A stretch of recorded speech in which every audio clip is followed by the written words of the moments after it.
시청자 여러분 안녕하십니까. 벌써 이제 1월 3일 새벽 1시가 다 돼가고 있습니다. 오늘 심야방송 제1보가 되겠는데요. 여러 가지로 우리 야권에 있는 국민들한테는요 상당히 좀 실망스러운 수치가 매일같이 나오고 있습니다. 바로 여론조사 결과가 심상치가 않은데요. 여러분들도 걱정이 많으실 것으로 보입니다. 그래서 제가 일목요연하게 아주 쉽게 여론조사의 특징, 그리고 왜 이런 현상이 나타나는지, 또 이것을 탈피하기 위해서 우리는 지금 어떻게 하고 있는지, 이런 것들을 분석해 드리도록 하겠고, 그 다음에는 월북 사건이 발생했는데요. 여느 때와 마찬가지로 이건 인재입니다. 한마디로 군기가 딱 빠져 있는 거예요. 즉 사병이든 장교든 지휘관이든 할 것 없이 전부 우리 군 기강이 무너졌다. 그렇게 보는데 왜 그러겠습니까? 문재인 정권이 이거 잘못 따르면 김정은이한테 혼나니까 쩔쩔 매는 것이죠. 자, 그래서 우리 안보 무능, 안보 무책임 이런 얘기가 계속 나오고 있지 않습니까? 결국은 그 5년 동안의 결과물이 이렇게 다시 한번 뻥 뚫리는 월북 사건을 막지 못했다. 그래서 우리 국민의힘 측에서 오늘 강력한 비판 입장문을 내놨습니다. 그리고 또 하나는요, 여러분께 말씀을 드리고 싶은 것 중에 하나가 이제 지금 SBS 여론조사 결과인데요. 이걸 보면 중요 현안에 관한 여론의 흐름을 이제 보도하고 있어요. 이 내용도 여러분들께 말씀을 드리도록 하겠고, 자, 그러면요, 왜 여론에서 이렇게 압도적으로 지금 우리가 밀리고 있느냐? 수십 개의 여론조사가 연말연시를 계기로 해서 나왔는데, 전반적인 특징 아시다시피 윤석열 후보가 지금 밀리고 있는 거, 그 다음에 이재명 후보는 지금 치고 올라가고 있는데, 그 치고 올라가는 힘은요, 제가 생각하기에 생각보다는 강하지가 않다. 이게 특징이고요. 대신에 누가 이제 또 급부상을 하고 있냐면, 이 안철수 후보의 급부상, 이렇게 특징을 말씀을 드리고 싶어요. 자, 그러면은 왜 이런 현상이 나오겠느냐? 이 구조적인 문제점, 그리고 그러니까 하드웨어적인 측면과 소프트웨어적인 측면, 이렇게 크게 분석할 수 있는데요. 우선 하드웨어적인 측면에서는요, 지금 이재명 후보의 경우에는 이재명 후보 이 캠프도, 이 선대위도 한 달 정도 그야말로 이 안착이 안 됐어요.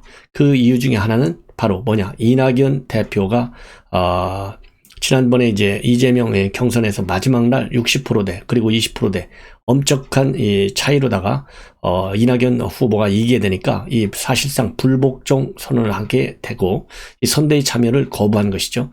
그러면서 이제 소송전까지 이루어졌지 않습니까? 이러다 보니까 이 선대위가 이 하드웨어적인 측면에서 불안전한 상태로 출발했어요.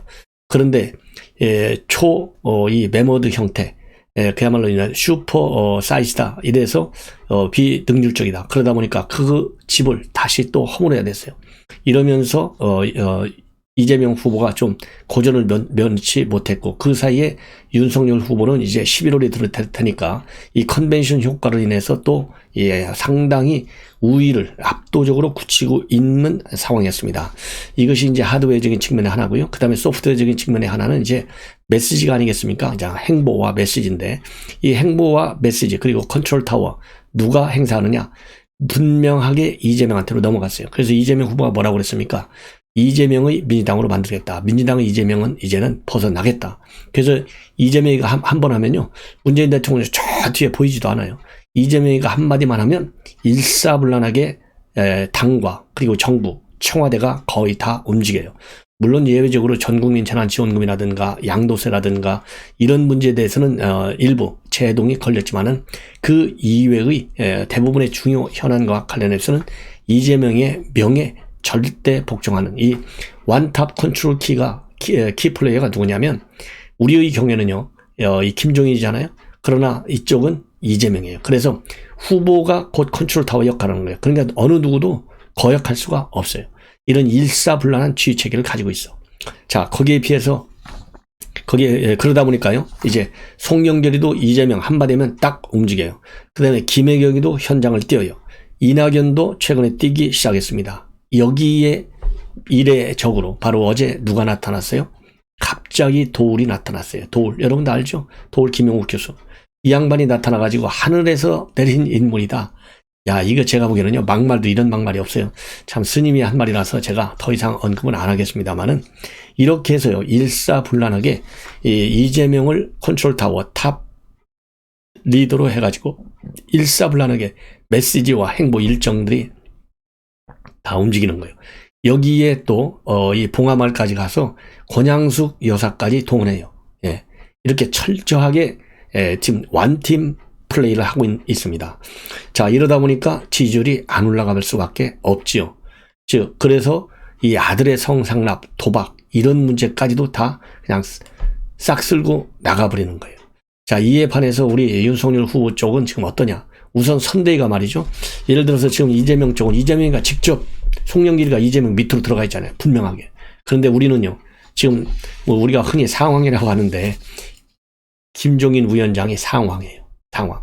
지금 현재 이 윤석열 이 후보도 뭐 경위가 어떻든 간에 김종인 위원장이 그립을 좀 세게 잡아달라. 지금 전권을 다 줬잖아요. 울산 회동 때부터. 근데 이 전권 행사가 잘 안 돼. 왜 잘 안 되느냐? 제가 보기에는 내부적으로 여러 가지 이 분석이 가능하겠고, 특히 이준석 같은 경우에는 선대위 구조가 너무 크다. 그 다음에 윤핵관이 있다. 그래서 선대위가 제대로 운영될 수가 없고, 전권을 준다고 해놓고 안 줬다. 그러니까 안 움직인다. 그러니 이 김종인 위원장은 사실상의 허수아비나 마찬가지다. 이게 이준석의 분석이에요. 그래서 이런 것이 시정되지 않는 한 나는 돌아가지 않겠다. 이 입장을 분명하게 고수하고 있어요. 그러니까 삐걱거리는 정도가 아니라 아예 작동이 안 되는 상황.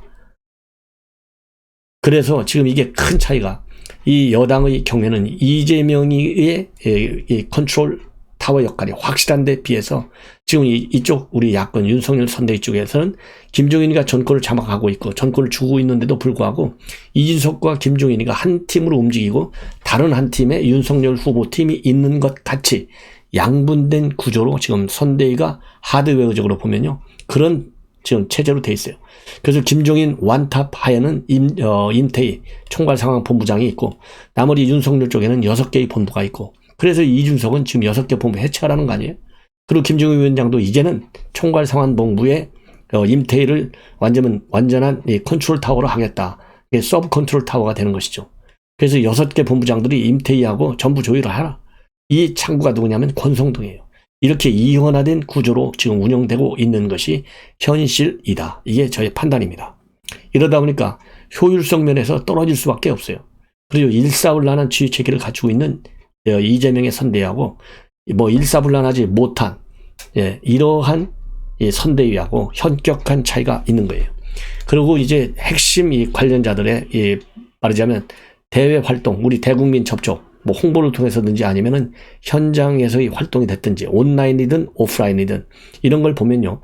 여당은 일사불란합니다. 아까 말씀드린 대로 핵심 인사들이 방송에 나와서도요. 이재명이가 한 얘기를 가지고 자기의 의견을 부과시켜서 우리 국민들을 말하자면 지지를 호소하고 있어요. 그런데 우리 야당의 경우는 어떠냐? 다 각자 플레이. 자기가 잘라서 한마디로 자기 목소리를 내요. 후보 목소리를 가지고 자기 목소리를 거기에 덮어서 더 이거를 이제 이 파일을 키워서 우리 국민들한테 셀링을 해야 될 거 아니에요? 그래도 국민들이 이거를 살까 말까 하는데 자기 목소리만 돼. 후보 목소리는 없어. 안 보여. 제가 보기에는 그래서 선대위 고 인사들이 과연 방송에 나가서 얘기할 수 있을 정도로 정치, 경제, 외교, 문화 이런 모든 청년 문제, 부동산 문제 이런 거에 대해서 제대로 공부를 했느냐? 저는 공부가 안 돼 있다고 봐요. 공부 안 돼 있으니까 지금 윤석열 말하자면 윤석열 후보의 생각이 어디에 있는지를 모르잖아요. 그러니까 자기의 이것만 계속 얘기하는 거예요. 여기서 이질감이 생기고 서로 다른 충돌하는 메시지가 나가는 거예요. 그러니까 국민에 대한 신뢰성도 떨어지고 국민들이 신뢰할 수 없는 후보로 이제 추락하는 거예요. 예컨대 말이죠. 그런데다가 지금 키플레이어가 누굽니까? 김종인, 이준석 이런 사람들이잖아요. 지금 이런 사람들이 지금 이준석 같은 경우 매일같이 윤석열을 때리고 다니잖아요. 매일같이. 똑같은 말을. 이거 있을 수가 없는 거예요. 그 다음에 또 어긋나는 게 누굽니까? 지금 여당의 경우에는 이낙연이가 끝까지 합류를 안 했는데 결국은 합류했어요. 지금 뛰어다니고 있어. 그런데 지금 야당의 경우에는요. 지금 장 안에 안 들어오는 사람이 홍준표하고 유승민이에요. 유승민은 누굽니까? 시중일관 이준석이가 유승민 대통령 시키겠다 한 사람 아니에요? 이런 것들이 유승민이가 후보가 안 돼서 혹시라도 영향을 주는 것이 아닌가라는 일각의 비판도 있어요. 저한테도 사람들 그런 얘기를 많이 해요. 저는 그래서 그렇게까지 말하자면 상상력을 네거티브하게 발전시키지 말자 이런 생각인데요. 그래서 지금 유승민이 안 들어오고 있어. 대신에 유승민은 말이 없어요. 뭐라는지 별로 없어 비판이. 근데 홍준표 의원의 경우에는요. 안 들어오면서 상당히 이 강도는 뭐 좀 사안에 따라서 다르지만은 일단 비판적 시각에서 입장을 계속 매일 발표하고 있어요. 이런 것도 여당에 비해서 우리에게는 상당한 감점 요인이 된다. 예. 이러는 지금 또 하태경이도 마찬가지. 예. 자, 그러다 보니까 자, 아까 이제 여권에서는요, 도울 선생이 나타나서 지금 뭐 하늘에서 내린 뭐 신과 같은 존재다. 이재명을 그렇게 축혀 세우고 있는데 반해서요. 지금 야권에서는 말이죠. 윤석열을 때리지 않으면 마치 자기가 죽어 있는 것 같은 착각이 들 정도로 윤석열 비판에 열을 올리고 있고 그 대표 주자 중에 한 사람이 오늘 갑자기 태어났는데요. 김영우라는 사람이에요. 이런 사람들은요. 입을 딱 다물어야 돼요. 예, 입을.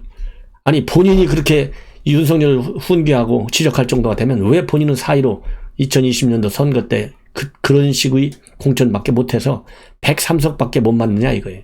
그래서 이렇게 정권 심판을 어렵게 정치 환경을 만들어 놨냐 이거예요. 이러는 사람이 반성해야죠. 어떻게 감히, 예?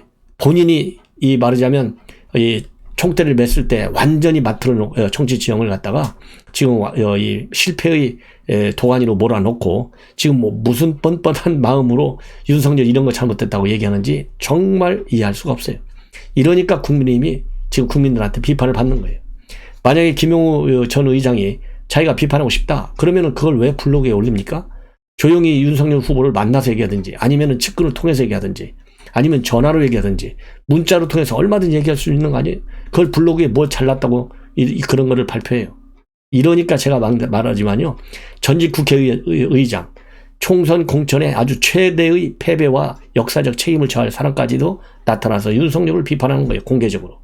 그래서 제가 야권은요. 굉장히 참 어렵다는 것이에요. 전부 패널 정치, 자기 정치, 자기 이미지를 팔아먹고 있어요. 이 대선 국면에서. 이러니까 안 되는 거예요. 이게 소프트웨어적인 측면에서 이재명 선대위와 그리고 윤석열 선대위의 현격한 차이다. 이것을 극복하지 못하면 굉장히 어려운 게임이다. 왜냐면요. 제가 이미 말씀을 드렸지만은 과거 선거 여론조사를 보면 한 달 전 여론이 말이죠. 그대로 대선 결과에 반영됐다는 거예요. 그래서 지금 이제 한 달 전 여론이 나오면 1월달 여론이잖아요. 그래서 김종인 위원장도 1월 구정 때까지 판이 바뀌어야 된다. 그래서 자기가 메시지 일정 이런 거 직접 챙기겠다. 이러한 입장을 내놓고 있는 거예요. 굉장히 다급한 거예요. 그러니까 윤석열 후보만 다급하지 나머지 사람들은요. 여전히 내일부터 한번 나오는 목소리 한번 들어보시죠. 다름이 있는지. 그래서요. 저는 뭐 우리 국가정보원과 같이 말하자면 이 공무원으로서의 기강이 센 조직에 있어서 그런지 모르지만은 뭐 이 정치하는 사람들하고 공무원하고는 물론 다르죠. 지금 현재 윤석열 선대위 말이죠. 완전히 브레인스토밍을 하든지 워크숍들 하든지 해서 가장 중요한 중에 하나가 공부를 시켜야 되겠다. 윤석열 후보의 공약 전반에 대해서 공부를 좀 시켜야 되겠다. 내용을 알려고 하지도 않아. 그래야만이 공부를 해서 최소한 공약과 관련된 문제에 관해서는 같은 메시지를 국민한테 전달할 수 있다. 그리고 지금 선대위에서 책임을 맡고 있는 사람들이요. 뭐 윤석열 후보를 잘 안다는 사람들인데 이 사적으로 지금 잘 아는 거 물론 중요하죠. 그러나 지금은 이제 공적인 후보와 선대위 요원으로서의 관계를 분명히 해야 되겠다. 그래서 상명하복도 상당히 중요하고 이 상명하복이라고 하는 것은 뭐 앞에서 고개 숙여서 이해하고 후보가 얘기하면 무조건 따르라는 의미가 아니라 그야말로 이견이 있을 때 새로운 아이디어가 있을 때 조율하는 측면을 강조한다. 이런 측면에서 저는 상명하복의 개념을 저는 말씀을 드리고 싶어요. 그래서 윤석열 후보가 얼마 전에 오직해야 평론정치 그만 좀 하라고 얘기했겠어요.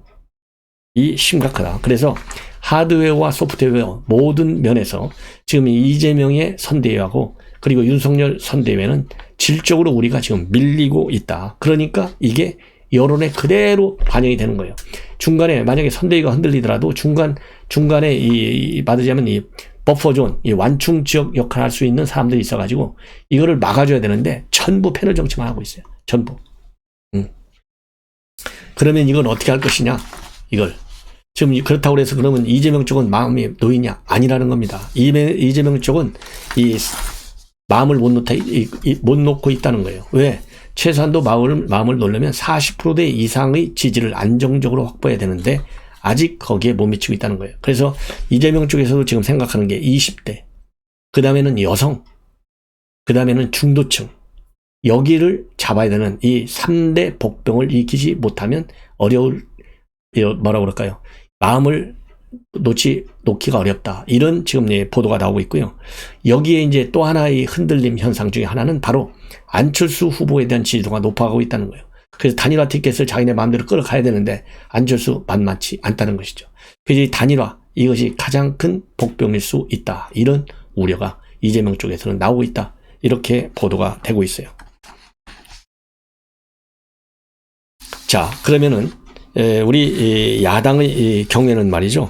야당의 경우에는 아까 말씀드린 대로 이제 하드웨어와 소프트웨어적인 모든 측면에서 지금 밀리고 있어요. 자, 밀리고 있는데 지금 보도를 보면 오늘 지금 이제 나온 것 중에 하나가 말이죠. SBS 여론조사요. 넥스트 리서치 지난 31일인데요. 중요한 현안과 관련해서 여론조사를 했습니다. 물론 이 여론조사를 보면 굉장히 여당에게 유리한 중요 사안에 대한 여론의 흐름이 그렇게 결론적으로는 나와 있어요. 그렇지만 이것도 하나의 현상이니까 우리가 어떻게 하겠습니까? 계속해서 이러한 여론조사도 우리가 이제 적극적으로 감안을 해야 되지 않겠습니까? 예. 자, 그래서 여론조사 말씀을 드리면 우선 도박 문제. 도박이 불충분하다. 이게 48.1 대 충분하다는 44.5예요. 불충분한 쪽에 속해. 그런데 누가 많이 불충분하다고 보느냐? 보수 쪽이 셉니다. 64.1 대 28.7이에요. 예. 그래서 보수가 무려 이 진보에 비해서 한 거의 2배 반 정도 높게 불충분하게 보고 있는데, 그리고 중도는 살짝 이 사과가 부족하다 이렇게 보고 있어요. 49.6 대 44.9. 그런데 문제는요. 진보층에서는 70.1 대 25.6. 그래서 70.1이 충분해 이렇게 진보는 보고 있어요. 자, 그리고 이 연령별로 보면 말이죠. 불충분하다. 이것이 20대에서가 굉장히 많아요. 51.6이 되고 충분하다는 37.8. 그런데 문제는 뭐냐? 30대, 40대, 50대는요. 충분하다는 쪽이 훨씬 많아요. 그리고 60대 이상은 55대 33. 압도적으로 불충분하다라고 보는 게 보고 있어요. 자, 그럼 이거를 지금 이제 윤석열 배우자인 김건희 씨 보면요. 이 이력 문제 가지고 문제가 되고 있는데 사과가 불충분하다가 69.2, 충분히 25.6이에요. 자, 이 아들 도박 문제 불충분하다는 48인데 이 김건희 씨의 경우 불충분하다가 69예요. 69. 이 얼마나 차이 나요? 거의 20% 정도가 더 국민들이 불만을 많이 갖고 있어요. 그리고 이 이념 측에서 보면요. 중도층에서 마저도 불충분하다가 72, 충분히 22예요. 그래서 아까는 이 아들 사과 문제는 중도층이 살짝 높아요. 49대 44로. 그러니까 이 중도층이 굉장한 이 표심에 영향을 많이 주고 우리 윤석열 후보 쪽에서도 이 중도층의 지지를 많이 받아야 되는데 이 중도층이 김건희 씨의 사과 부족하다 이렇게 많이 보고 있어요. 예. 그리고 진보층은 무려 88%가 부족하다 보고 있어요. 이것만 보더라도 우리가 여론 지형이 상당히 불리하다. 그 다음에 부동산 3종 감세 공약을 하고 있는데 이게 영향을 줄 것이다가 53.9%, 그 다음에 안 준다가 39.8%예요. 이 과감한 우클릭이 지지를 많이 받고 있는 이런 지금 결과가 나오고 있는데요. 특히 중도층에서 우호적 지지가 많아요. 이게 55.2가 지지하고 있어요. 영향을 긍정적으로 준다. 영향을 안 미치다가 42.8. 그리고 영향을 안 미칠 것이다 라고 하는 것은요. 보수 측에서는 거의 비슷해요. 48대 45.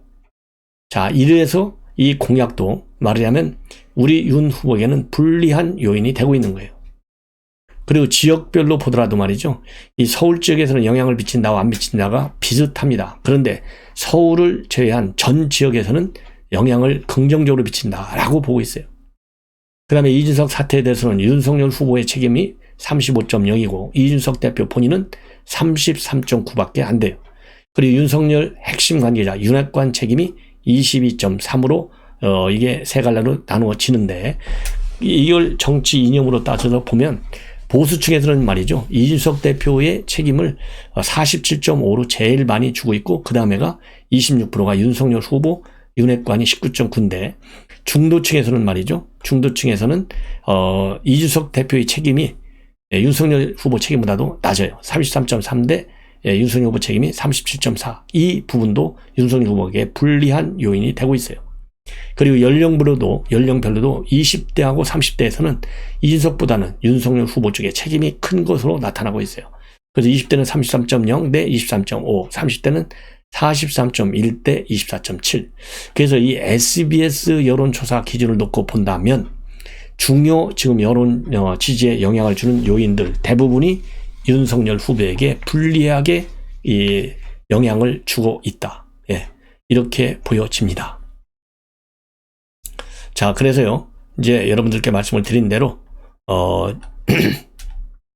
지금 전반적으로 우리 윤석열 후보에게 지금 불리한 그 원인, 선대위, 말하자면 운영 문제, 그 다음에는 중요 현안과 관련된 이재명의 치고받는 이런 치고 나오는 우클릭 현상, 그리고 이 안철수의 말하자면 지지로 이동하는 거, 이런 것들이 상당히 불리하다. 예. 이렇게 이제 결론을 내릴 수 있고요. 자, 그러다 보니까 지금 현재 우리 윤석열 후보 선대위 측에서는요, 앞으로 역할 분담한다. 그래서 후보 챙기는 것은 메시지라든가 일정 이런 것을 챙기는 것은 김종인 위원장, 그리고 대여 공경은 김기현 원내 대표가 맡는다. 이런 투 트랙으로 나간다라는 보도가 나와 있어요. 그리고 아까 말씀드린 대로 이 김용호 같은 이런 사람이 지금 이 어려운 시기에 말이죠, 뭐가 잘났다고 블로그에 공개를 하고 있어요. 예. 그래서 비판의 목소리를 내놓고 있는데, 뭐 어차피 저도 이거 뭐 보도하고 싶지는 않은데, 그래도 우리가 또 이 귀담아 들을 내용이 부분적으로도 있을 것 같아요. 그래서 어차피 이게 뭐 다 언론에 요즘은 뭐 다 보도되지 않습니까? 그래서 짤막하게 몇 가지만 말씀을 드리면, 기대가 실망으로, 아니 절망으로 바뀌고 있다. 그리고 말은 하는데 메시지가 없다. 예, 이런 얘기를 지금 하고 있고요. 또 뭐라 그럴까요?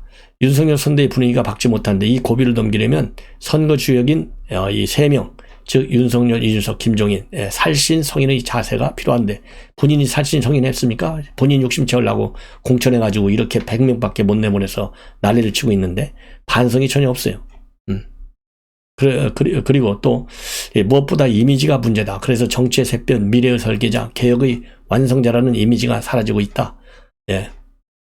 그리고 윤 후보가 부르짖는 상식과 공정은 정의와 양심의 다른 이름이고, 여기에 합리와 포용을 덧붙인다면 윤석열 후보로서의 이미지가 완성되는 것인데, 그 어느 하나 제대로 보여주지 못하고 준비 안 된 아마추어 정치인 그대로 서툴고 부족하고 때로는 불안하다. 크든 작든 말실수가 따른다. 예, 이런 얘기를 하고 있고요. 그 다음에 이 방향 설정이 잘못되고 선거 전략에 오류가 있다. 그리고 이 정책과 기본 방향은 되돌아보고 어투, 행동, 인사법도 모두 바꿔라.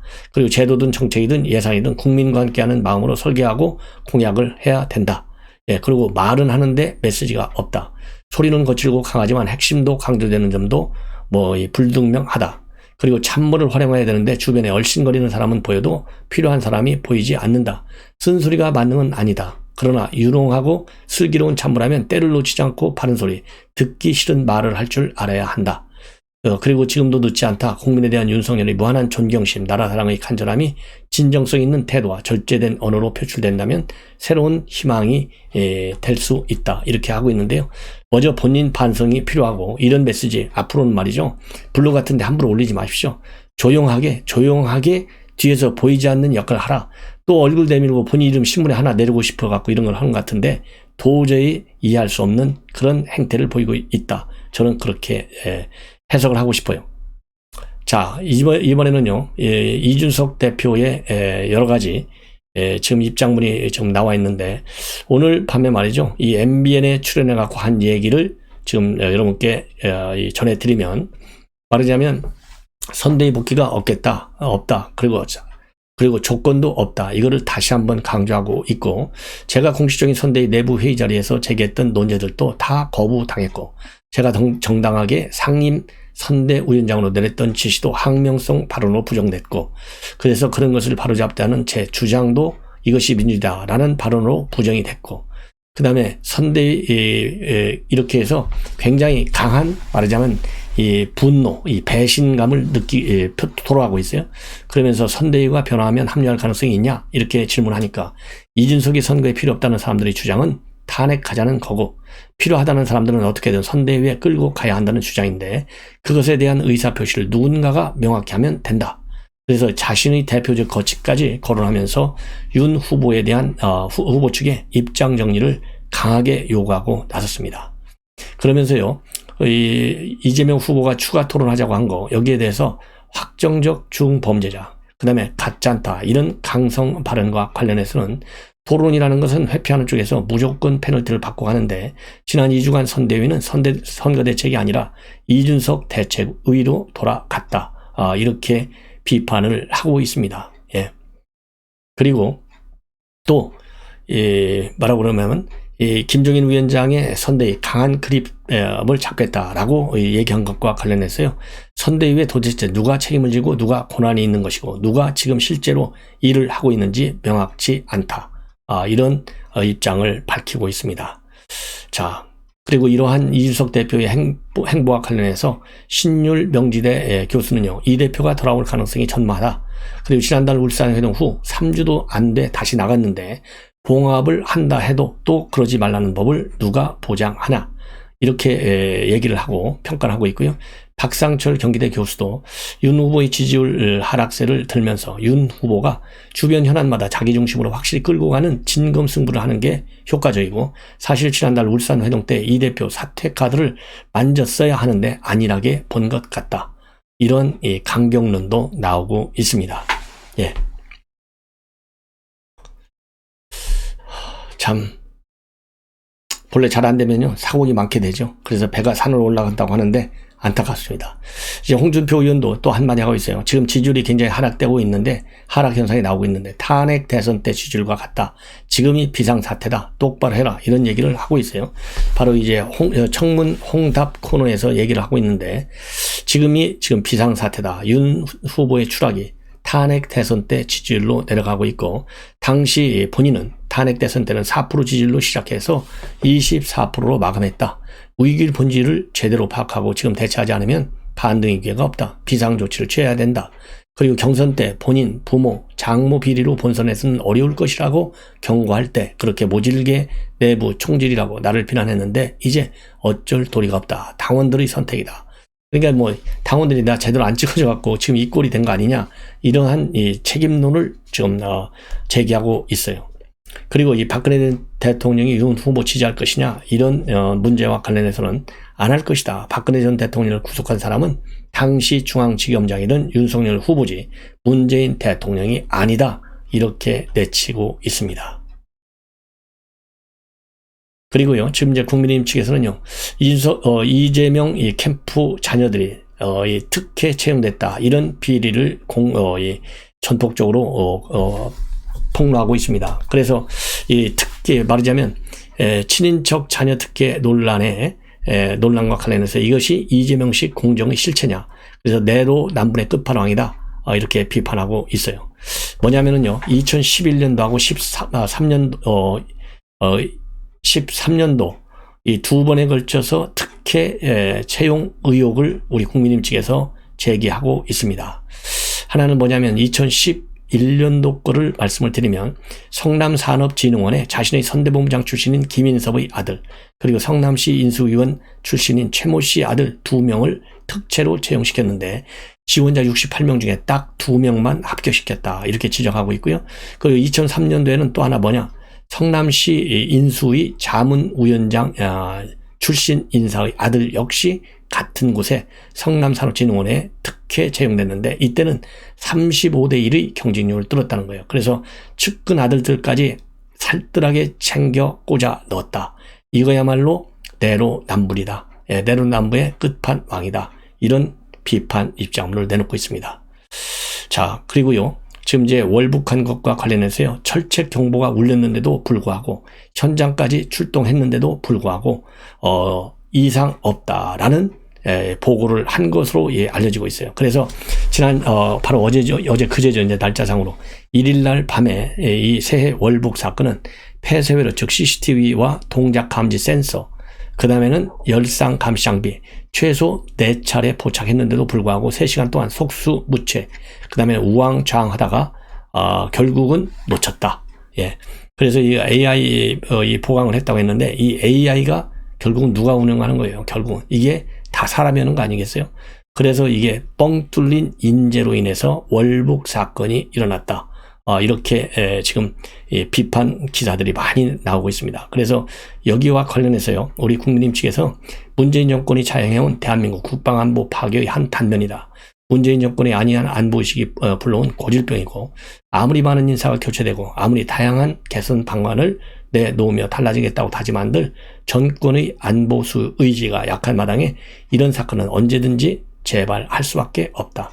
그리고 뿌리가 썩고 있는데 열매가 맺힐 리 없고, 책임져야 되는 일벌백계, 재발방지책 마련, 반복되는 경계 실패에 대한 근본적 원인 분석으로 국민의 불안감을 해소해야 한다.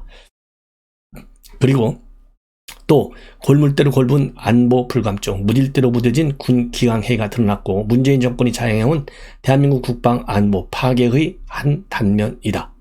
그리고요, 군은 월북을 막기 위해서 어떤 작전을 얼마나 했는지 밝히지 않고 있고, 혹시 모를 북한과의 충돌 가능성 때문에 월북자 차단을 위한 조치를 적극적으로 하지 않은 것은 아는지 의심이 된다.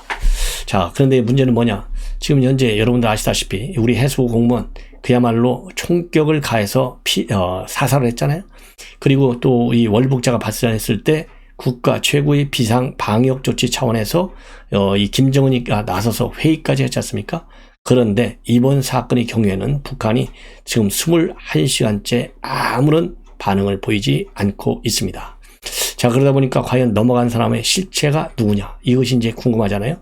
그래서 여러 가지 가능성이 거론되고 있는데, 이 지형을 아주 잘 아는 이 군인이라든가, 또 아니면 지형을 잘 아는 또 말하자면, 왜냐하면 북한이 아무 조치를 취하지 않고 있거든요. 그래서 이 파견된 간첩이 다시 월북한 것이 아니냐, 이러한 지금 아직까지 추측 보도까지 나오고 있는 상황입니다. 그리고 아니면은 또 탈북자이겠느냐, 이런 지금 이 평가가 나오고 있어요. 자, 이제는 마지막으로 말이죠. 지금 3년째 신년사를 내놓지 않고 있습니다. 그래서 지난 27일부터 5일 동안 진행된 노동단 전원회의 결과가 1일날 발표가 됐는데요. 여기서 이 핵 문제라든가, 그 다음에 대미 대남 메시지 하나도 없어요. 그리고 흔히 북한이 강조해왔던 자력갱생이라는 용어도 아예 찾아볼 수 없는 매우 이례적인 신년을 보내게 됐습니다. 자, 그래서 이 의도와 관련해 가지고 어떻게 우리가 평가를 하고 해야 될 의미가 어떤 의미가 있는지를 보면요. 지금 대남 대미 메시지, 지금 이선건, 김영철이, 대남은 이선건이고 김영철 통전부장, 대미는 외교부 장관하고 있는 이선건이잖아요. 이런 사람들이 이 분과위원회까지 열었는데도 발표된 메시지가 없어요. 그렇다고 본다면 특히 우리 한국과 관련해서 지금 대선 국면이 굉장히 유동성이 크지 않습니까? 그렇기 때문에 메시지를 만들어 놨다 하더라도 발표하기 어려워. 왜냐하면 이 메시지가 완전히 잘못될 수 있으니까. 그래서 지금 제가 보기에는 이런 유동성이 큰 대선 국면을 감안해서 메시지를 만들어 놓더라도 어느 메시지가 정확할지 1, 2, 3안을 만들어 놓았다 하더라도 발표를 안 하는 것이고, 그리고 미국과의 관계도 마찬가지입니다. 자, 그래서 메시지가 이번에 없다. 이렇게 보여지고요. 자, 그 다음에는 또 하나 이제 뭐냐면, 이 금년도에는 김일성 생일 110주년이고요. 김정일 생일 80주년이에요. 그러니까 정주년이 있는 대형 행사가 예정돼 있어요. 그래서 이런 대형 행사에 맞춰서 대미 메시지, 대남 메시지를 관리하겠다, 이런 측면에서 뒤로 지금 미루는 그런 입장일 수도 있겠다, 이렇게 보고요. 또 그리고 자력갱생, 지난해 내내 자력갱생을 굉장히 강조했는데 이번에는 아예 자력갱생이라는 말을 한 번도 쓰지 않았어요. 그리고 대신에 농업과 농촌을 많이 썼어요. 143회나 썼는데, 이 농어촌을 많이 쓴 것은 식량난 해결이 그만큼 시급하다, 이런 측면이고, 그래서 이번에 회의에서 식량 증산을 위한 농촌 발전 10개년 계획을 제시했습니다. 자, 그러면 자력갱생을 왜 못 썼느냐? 첫째는 삼중고. 이 삼중고 때문에 경제난이 너무나 극심하다. 그래서 그동안 자력갱생만 외쳐서 주민들의 말하자면 희생을 강요했는데, 더 이상 그렇게 주민들을 압박하기조차도 어려운 경제 붕괴 현상. 두 번째로는요, 이 바로 붕괴가 경제발전 5개년 계획을 세워서 지난 2021년도가 첫 해가 됐는데 이 성과가 전혀 없어요. 그렇기 때문에 농업만 강조한 것이 아니냐. 그리고 지금 코로나 문제와 관련해서요, 지금 코로나를 갖다가 국가사업의 제1순위, 최중대사 이렇게 하면서 이렇게 얘기를 하면서 이 판의 자력갱생만을 강조하는 거, 이거는 또 모순적인 측면이 있지 않을까. 이런 측면에서 말하자면 이 자력갱생이라는 단어를 감히 이번에는 김정은이가 쓰지 못했다. 그 정도로 지금 현재 북한 주민들의 체제에 대한 불만, 이반 현상이 내부적으로는 지금 터지고 있는 그런 상황이라고 봅니다. 예. 왜냐하면 너무 많이 눌러놓으면 터져버리잖아요. 저 풍선도. 그래서 더 이상 자력갱생으로 허리를 졸라매라, 이런 얘기를 할 수가 없을 정도로 지금 체제 이 결속력이 상당히 지금 이완되는 것이 아니냐, 저는 그런 생각이 듭니다. 그리고 아까 이제 모두에 말씀드린 대로요, 도울 김용욱 선생하고 말이죠, 1일날 유튜브 도울TV에 출연해서 대담을 가졌어요. 여기에서 김용욱 선생이 이재명 후보를 갖다가요, 하늘이 내린 사람이다, 이렇게 극찬을 하고, 하늘의 뜻이 아니라면 어떻게 이 사람이 여기까지 오겠느냐, 그리고 우리 역사는 박정희 시대부터 개발이라는 이름 하에 농촌을 억압하고 소멸시키고 말 못하게 하고 농촌에서 뽑아내는 인력으로 공업을 만들었는데, 이재명 후보와 같은 앞으로 국정을 책임질 분이 농촌 정책을 개발해야 한다. 이러한 주장을 펴냈습니다. 그리고 여기에 관련해서요, 이재명 후보 나름대로 뻔한 얘기를 했는데, 특별하게 제가 말씀드리기에는 그렇고, 그야말로 이런 자기를 칭찬하는 얘기는 벌써부터 얘기를 또 많이 하지 않았느냐. 그리고 기본소득 시리즈도 있지만은 농촌 주민 수당으로 좀 이거를 이 범위를 줄여서도 별도로 농촌 주민 수당을 만들겠다, 이런 입장을 또 내놓고, 그러면서 농촌 거주자 1인당 30만 원 정도 지급하면 넷이서 조금만 더하면 행복하게 살 수 있다, 이렇게 주장을 또 했습니다. 그리고 농업 농촌에 관한 정책을 별도로 발표할 텐데, 직불금, 농촌 보조금 규모가 다른 나라에 비해서 너무 작고 늘려야 하는데 늘릴 때 소농 중심으로 하는 게 바람직하고, 그걸 농촌 농민 기본소득 형태로 하면 만족도가 늘어날 것이다. 그래서요, 이 농촌 문제도 농촌표도 이렇게 매표하겠다는 의도를 이재명이가 다시 분명하게 또 밝히고 있는 점, 우리가 유의해야 되겠다라고 생각이 됩니다. 자, 시청자 여러분, 이것으로 오늘 1월 이제 3일 심야 방송을 마치겠습니다. 자, 내일 아침에 이제 일어나서 별도 좋은 뉴스로 찾아뵙고요. 그리고 윤석열 유튜브 여러분들 잊지 않으셨죠? 꼭 구독, 좋아요를 당부드리고, 윤석열 유튜브 1월 중에요, 50만까지 갈 수 있도록 우리 시청자 여러분들께서 적극적으로 성원을 해주시면 좋겠습니다. 함께 또 저녁형 구독도 늘려주시면 더욱 고맙겠습니다. 감사합니다. 편안히 주무십시오.